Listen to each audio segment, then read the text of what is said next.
There isn't life beyond default. That sobering reality check comes from one major international CEO at Deutsche Bank.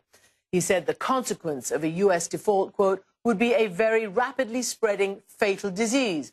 Now, as the U.S. government shutdown continues in Washington, with still no agreement to raise the debt ceiling, does Congress even know what it's doing anymore? Listen to what Speaker John Boehner said just hours ago. Listen, I have made clear for months and months that the idea of default is wrong, and we shouldn't get anywhere close to it. Well, we are very close to it right now. The United States loses its ability to borrow money as soon as Thursday. The worst-case scenario has gone from, quote, unthinkable to possible.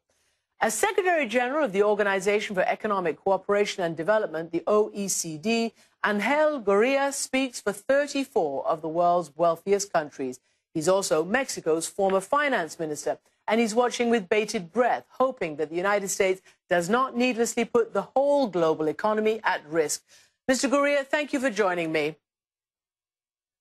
Thank you. So let me ask you for your prediction then. I mean, really, we're down to the final hours. Do you think, knowing the way Congress works, that any kind of compromise can be pushed through both houses in such short time?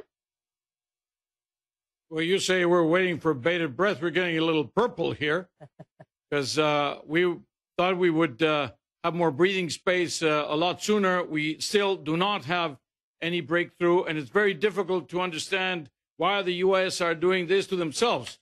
We just had a council meeting of the 34 members that formed the OECD today.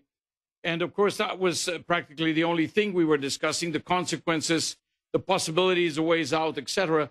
And a firm message to say, please do it, get it done, address the issue, solve the issue. Understand it's not just about the U.S. It's a whole of the world. You said we would bring down the house with the haves and the have-nots. That's absolutely true.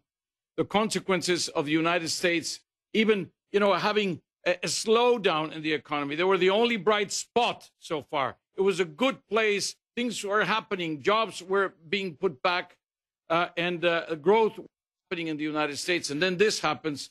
And, of course, the rest of the world is suffering the consequences and will suffer further the consequences. Mr. Gurria, let me just ask you, let's say at the last moment they pull back from the brink. Well, it may only be pushed down the corridor for another several months, and then this will happen all over again.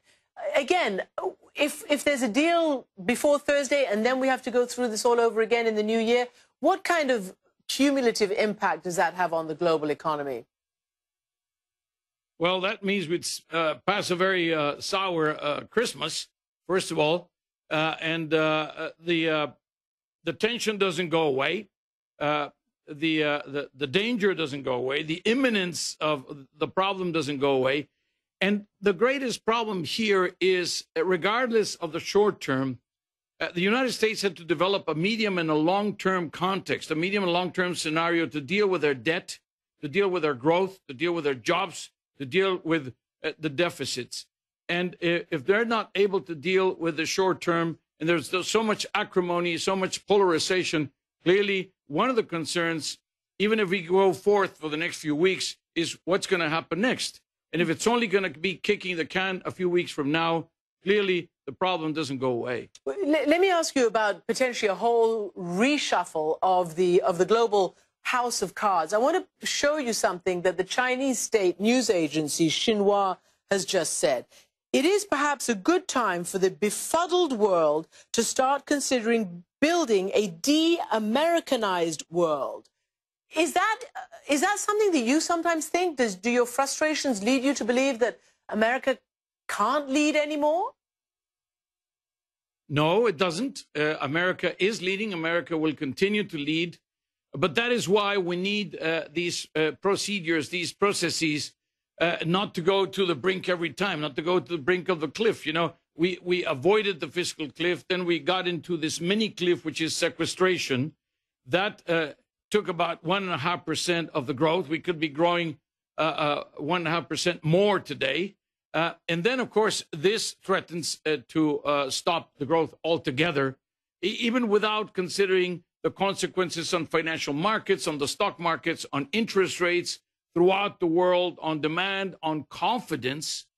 these are a lot of unintended consequences, a lot of collateral damage that is done by this happening. But the U.S. will continue to be the largest economy. And of course, the U.S. will continue to be the place where the vibrancy of the initiatives, where the question of open trade regimes and open investment regimes is going to continue to happen. But that is precisely why we need so badly, the whole of the world need the U.S. To get their act together and to lead. Well, let me ask you very, very briefly, because we're running out of time. You recently said we trust in the wisdom of U.S. political leaders to raise the debt ceiling and ensure the normal operation of the U.S. government. So if you could get them in a room right now, what would you say to them? Well, I would just say this is not just for the United States, it's for the whole over the world, but it is certainly for the present and for the future of the United States. So please be aware of this. Get your act together. Do it. Don't just postpone this for a few weeks, because that's not going to do the trick. Angel Gurria, thank you so much indeed for joining me.